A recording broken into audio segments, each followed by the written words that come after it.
Born and raised in New York City, James Caan had big dreams of leaving his family's meat business.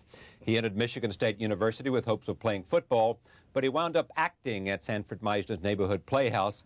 In 1972, he had Some Year with an Academy Award nomination for The Godfather and an Emmy nomination for Brian's Song. Caan was firmly placed among the top stars of the decade. After a 5-year screen absence in the 80s, Caan had hits with films like Misery and Honeymoon in Vegas. His latest role is the upcoming Arnold Schwarzenegger action movie called Eraser. I am pleased to have him here for the first time. Welcome. Great. Thank you, Charlie. My pleasure. Let's sort of talk about the life that you have lived. And we've got 3 or 4 hours. And yeah, what the heck? Is anybody taping? Well, maybe there may be a couple of machines that around here. Right. And we may even have a few clips. Okay. This is your life.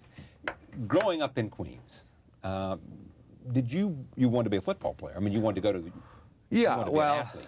Yeah, it was basically, my neighborhood was not conducive to the arts. You know, it was. you didn't know any dancers actors, and singers. No actors. My family being in the meat business. And, the kosher meat business. No, it wasn't really. I think that's something else they write down there. Yeah. They had the wrong year and the kosher. Right. And they say you were born in 39, you were born in 40. We sold any kind of meat. Yeah, you know, we were you hungry. wanted meat, you could sell it. Yeah, but that was not for you. You as much as you admired your family, you had other ideas. Oh yeah, I went to Michigan State when I was 16. Yeah, how tried to play football. Yeah, it wasn't because I was bright. It was like, I think it was because a couple of grades. Yeah, the high school couldn't wait to get me out. You know, it was like just advance and we can't deal with them any longer. Yeah. And I wanted to play football. As a matter of fact, I saw Duffy Daugherty, who was my coach then. Yeah. I saw him about 16 years later at a racetrack. He used to love to go to the racetrack, and he moved out to Santa Barbara. And by that time, you were a movie star. I was in the movies, yes, whatever. And he was sitting with Johnny Majors and Bud Christensen. I hadn't seen him in 16 years, and I walked up, and he goes, "Here's one of my dummies." I said, "Hiya, coach." And he goes, "You know, I ought to get 10% of your career." I go, "Why is that?" He says, "I told you to quit playing football." So, which you did. Yeah. You then came back to New York to go to the Playhouse? I transferred from, I got homesick. I was 16. I went to Hofstra first for a year.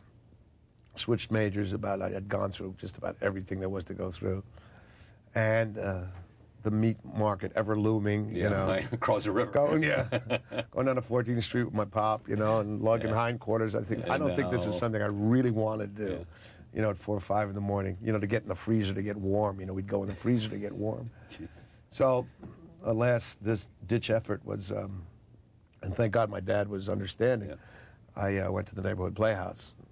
Which is about as good as you could go at that time. Yeah.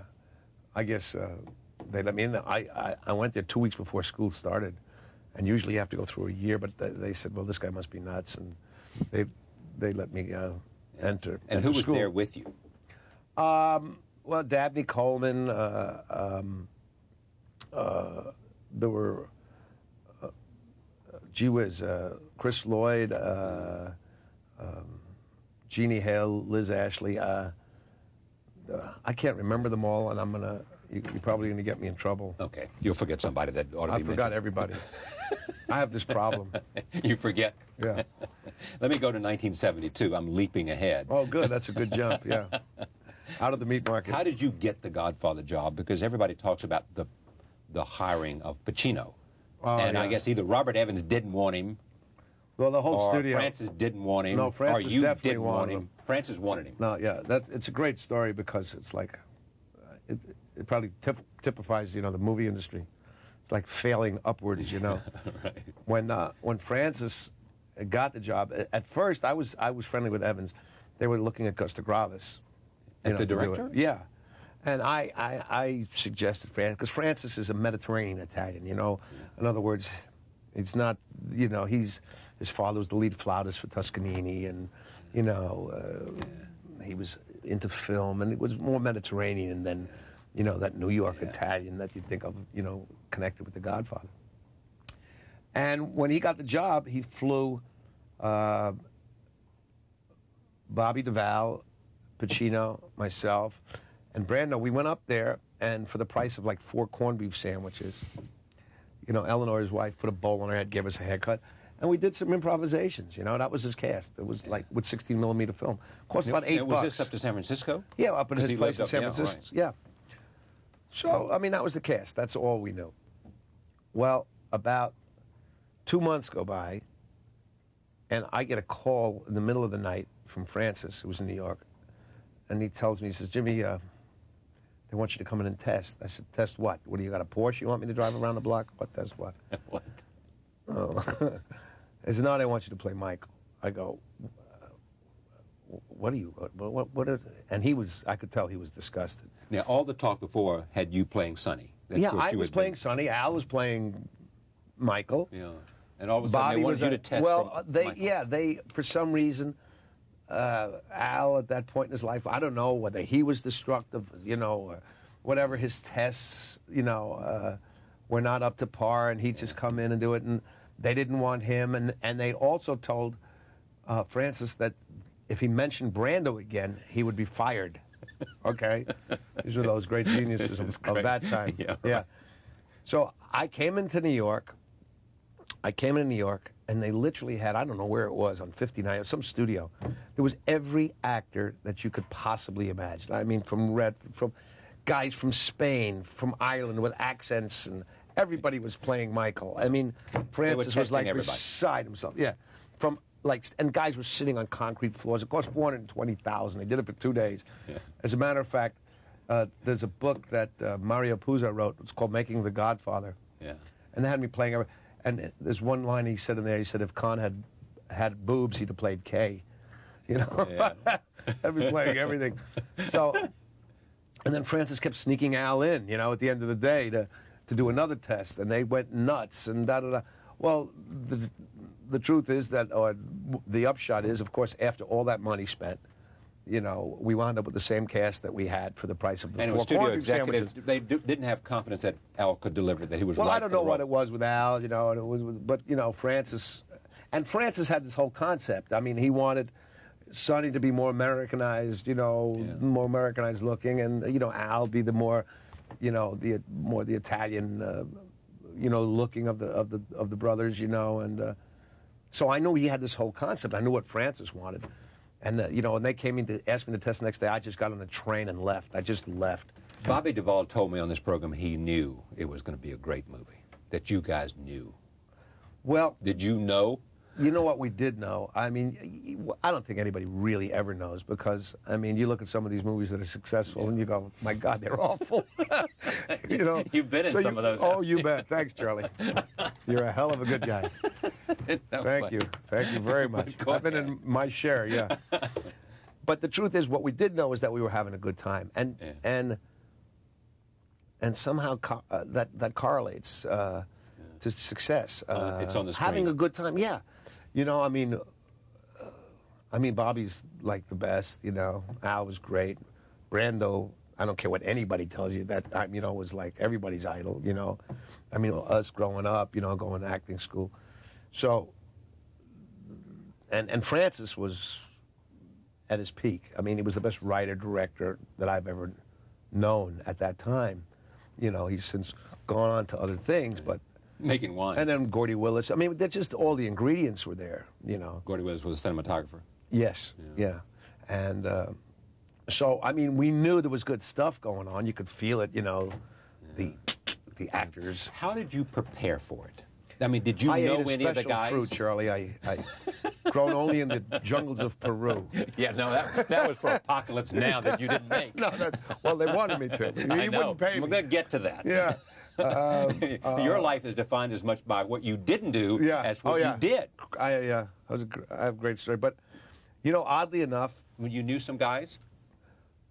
well, I grew up with, Yeah, right. I mean, I grew up in the neighborhood, but oddly enough, I was really fishing around, and, you know, quite often people you can't correlate what my preparation was to you know, that character of Sonny, and one day, I had already shot a scene, and I was really fishing, it was uncomfortable.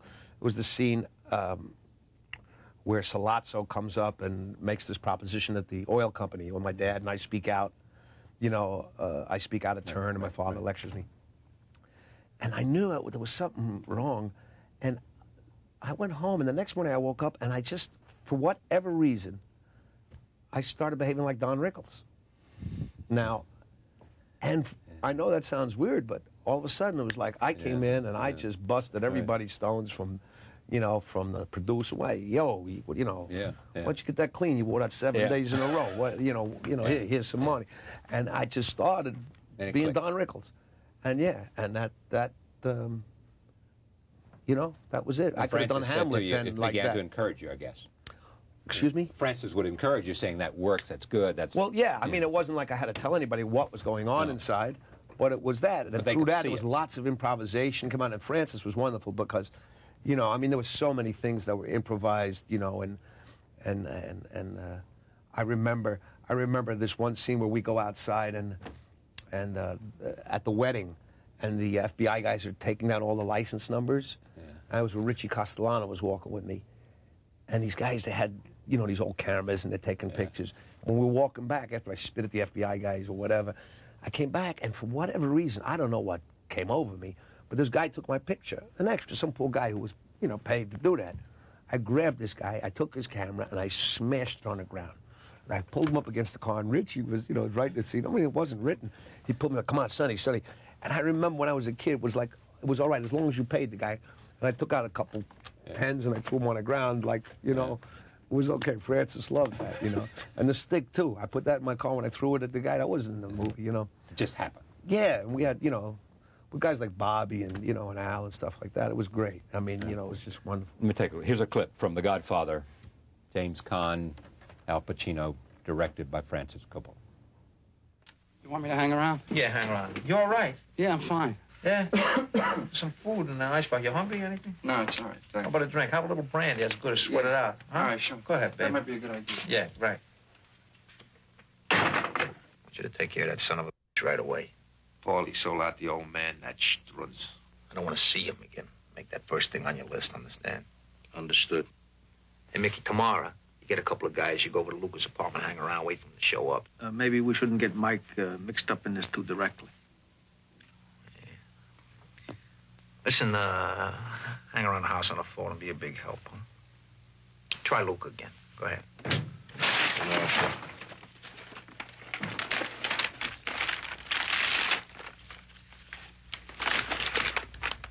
What the hell is this? That's a Sicilian message. It means Luca Brasi sleeps with the fishes. I got a great story about Luca Brasi. What? You told me as we were watching this, you haven't seen it that much. No, One of the classic American films. Yeah. No, it was. I was very proud to be in it. Although when I first saw it, you know, only as like you know, actors are morons. You know, I mean, they're children. I was all.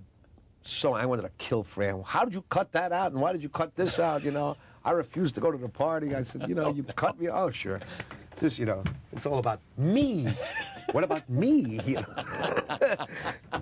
But I remember, I'll tell you how clever Francis was. This is a great story. I remember a good friend of mine who's here with me, my friend Andrew, and we were friendly with Lenny Montana. Yeah. And Lenny Montana was not an actor. He was a wrestler at one time. He was the Masked Marvel, the guy who played Luca Brasi. Yeah, he was a very famous. Right. And this guy was, I mean, he was huge. He was the strongest man I ever met in my life. Weighed about 350 pounds, and his hands were like shoe boxes, you know. So there's this one scene where he comes in at the wedding and he says, "Don Corleone, I am honored to be here on the day of your daughter's wedding," right? May her first child be a masculine one, right? So he kept doing it, and Francis comes in. It's so stiff, you know. He's trying to get him loose. Jimmy, you know, do something with him. And Lenny, you know, because I knew him as a friend, you know, I abused him a little bit. I said, "Come here, listen, do me a favor. I took a piece of tape and I put it on his tongue." And he'd say, he was crying, "Jimmy, don't make me do this. Don't make me do this. Don't be stupid." I said, "Don't worry, everybody will laugh. Just when you open the door, the camera's right on the other side of the door." So I put F-U on his tongue, right? So when he says, "Don Corleone," you know, right, you would read on the tape, F-U. So he was crying. I said, "Trust me, Lenny, do this." because I figured like he'd laugh and maybe loosen him up. He near cried. Finally, I convinced him to do it.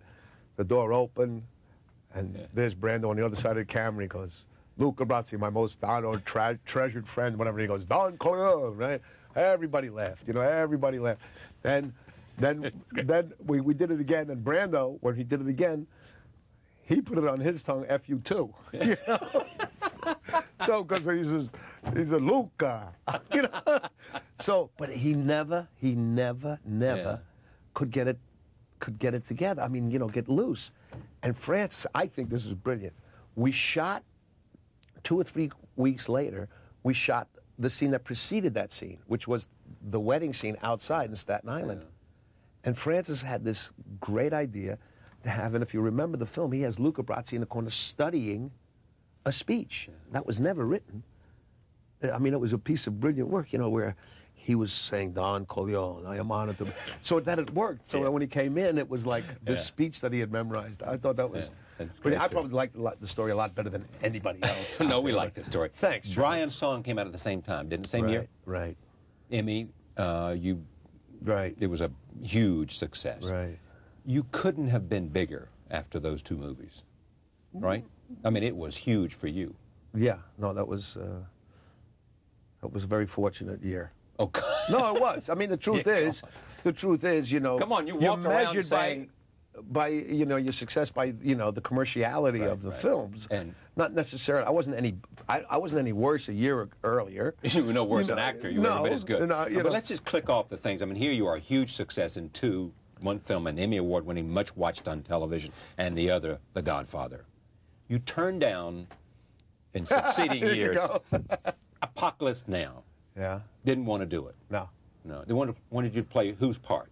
The part that Marty Sheen played. Okay, drove him to a heart attack. Poor guy, yeah. Well, Francis, at the time, my first wife was pregnant. My second wife was pregnant. And Francis came to me and said, you can play any part you want. So, okay, and I picked out Colonel Caan, the guy, that Bobby eventually played. But he was playing poker with me, see? Yeah. He thought I'd pick out, like, that big part. He said, come on, Jimmy, it's 16 weeks. I go, Francis, this is me. Who are you talking about? 16 weeks. He says, no, we'll live in Manila. In the Philippines, yes. Yeah, we'll live in Manila and we'll fly to it. I said, that's 2 things I hate, okay? Height and tsetse flies, So forget it. My kid is not going to be born in Manila, So, I unfortunately or fortunately, whatever, turned that down. Kramer versus Kramer. Right. Middle class, bourgeois horse shit, I said. Yeah. Yeah. One Flew Over the Cuckoo's Nest. Turned it down. Yeah. See, I was going to go into a business at one time. You could have had a brilliant career. It was great. Yeah. I was going to, quit this stupid stuff that I do, which is a silly thing for a grown man to do anyway. And I was going to hire myself out to studio executives. And this is all I would do. If they gave me a script and I said, this stinks, sink every dollar you got into it. It'll be a big hit. Put everything you got into it. If I like it, blow it off. Right. See, I was seriously thinking of that, and people were going to pay a lot of money for that advice. Didn't you have good advice? Didn't somebody come along and say, an actor has no Jimmy, advice this other is than going to their be own. great? Yeah, people try, but but you don't listen. No, because it's all about me. And how bad did it get between what happened to you after The Godfather and turning down those films and the comeback, the big comeback with Misery? There was quite a few years after that. I mean, I wrote a pretty nice crest for a while because I did a bunch of films after that. I did Gambler, Thief, Cinderella, Liberty, and Funny Lady, and a lot of things films that I liked, proud of. and I was proud of. Then there was a personal tragedy. I lost my sister at a point. And, she had leukemia, did she? Yeah, she had leukemia, and she was like my best friend, and I got involved in the goddamn drug scene and all that. I mean, which for me was like absurd because where I came from, I mean, like if I had one beer, I would be gone. I never saw that stuff. But at the time, that was running around, and and when I lost my sister, I just realized that you got to have passion for something, and I really didn't have any, for that, like I think my 3 least favorite words are "I don't care." You know, it's like if someone says, "You want to play tennis?" I don't care. Well, if you don't care, don't play. Don't do it. You know, you want to make love? I don't care. You don't care? Don't do it. The hell with you. You know. So I just quit. You know, I thought I had plenty of money, and I don't really regret it. I mean, there are some things I do regret, obviously, but I had a great time. I coached kids for about 5.5, 6 years. My son Scott, my oldest son Scott, who's 19 now. I coached. And an actor. And yeah, a great actor, young, very proud dad. My 5-year-old, I think Alex is going to be one too. And I have a 7-month-old too. And my daughter's 32. She's thank God not in the business.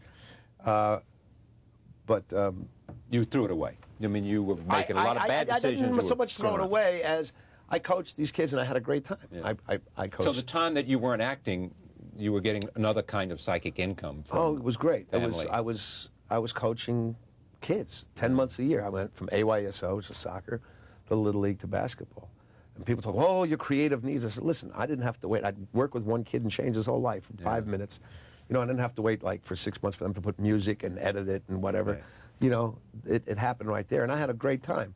Not coming back. You know, one day I looked and my dog's bones were showing. You know, and I was hungry, and you know, somebody said it's time left to with go out all and make my some money. money. You know, and I got pretty much robbed, and that was a tough time. That was a tough time. Not having the money. No. Well, coming back, you know, like I always say, that old adage that absence makes the heart grow fonder. That's not true. It makes them think you're dead, you know. So I had to overcome the head thing. Well, not me so much as the perception that was there. I never really hung out, but there were a lot of stories, and if half of them were true, I would have had a ball. But some of them were close enough. We're close. Yeah, and so I had to overcome that. And as a matter of fact, Francis was the first to come to my Garden of Stone. Gardens of Stone, right? Right. And again, there was a horrible tragedy on that where Francis lost his son, and you know, Gio, who I knew since he was 3 as well. So I mean, you know, what's making a movie? What are we curing cancer? What the hell is it? You know, I mean, it's silly. And then Castle Rock, Rob Reiner and Andy Scheinman and all those guys came to me with Misery, and then Honeymoon in Vegas. And where are you now? I mean, the new film is Eraser, in terms of how you see the work you do and how you see the career and how you see, I mean, are you having a good time? Yeah, Do you feel I'm having a that lot better time, Charlie, than I used to. You know, there's a big difference between wanting to work and having to work. Yeah. You know, I think I finally looked at my birth certificate and said, hey, stop all these non-Jewish activities, you know what I call, 9 shoulder operations, rodeoing, just racing boats. And hopefully, I obviously, did Eraser because I'm not really much in favor of these huge pictures. I mean, the pictures that are big just to be big. If you strip them of their special effects and their explosions and the stunts, there's nothing but fluff left. So, there's not much need for guys like Duval or Al or, Dustin, guys like that. But in this case, there was a very good story. There was a story. So had you taken all that stuff away, you still had a pretty good story, and it was very well written and good characters. So I was lucky enough to, and obviously there's a commercial value when you do an Arnold Schwarzenegger picture. Because it makes a lot of money, and therefore it makes they come money, to you therefore and say, I'm a brilliant person again, And you helped make the film. Yeah, of course. It's all my fault. It was Caan there. He made Arnold do it. Cononegger, yeah. Cononegger, yeah. He put on the back of the sweatshirt. Yeah, right. T-shirt. And things are going really well. It's great to have you here. Well, we have a thank you. clip from this film. Arnold Schwarzenegger, and you too. You were his mentor. Right. It's about the witness protection Program, right. And Vanessa Williams is in. The Beautiful gorgeous, Vanessa. Beautiful Vanessa Williams. And He gets the girl, too. And he gets the girl. Yeah, and he insisted. He cried like a baby. I had to change the ending. All right. Roll tape. Here's a clip.